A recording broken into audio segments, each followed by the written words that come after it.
کراچی میں ناظم آباد تھانے کی پولیس موبائل بے قابو ہو کر فٹ پاتھ سے ٹکرا گئی۔ حادثے کے نتیجے میں 3 پولیس اہلکار زخمی ہو گئے۔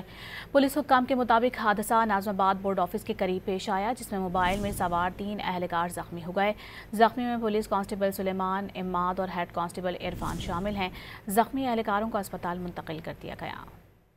کراچی میں ناظم آباد تھانے کی پولیس موبائل بے قابو ہو کر فٹ پاتھ سے ٹکرا گئی۔ حادثے کے نتیجے میں 3 پولیس اہلکار زخمی ہو گئے۔ پولیس حکام کے مطابق حادثہ ناظم آباد بورڈ آفس کے قریب پیش آیا، جس میں موبائل میں سوار 3 اہلکار زخمی ہو گئے۔ زخمی میں پولیس کانسٹیبل سلیمان، اماد اور ہیڈ کانسٹیبل عرفان شامل ہیں۔ زخمی اہلکاروں کو اسپتال منتقل کر دیا گیا۔ کراچی میں ناظم آباد تھانے کی پولیس موبائل بے قابو ہو کر فٹ پاتھ سے ٹکرا گئی۔ حادثے کے نتیجے میں 3 پولیس اہلکار زخمی ہو گئے۔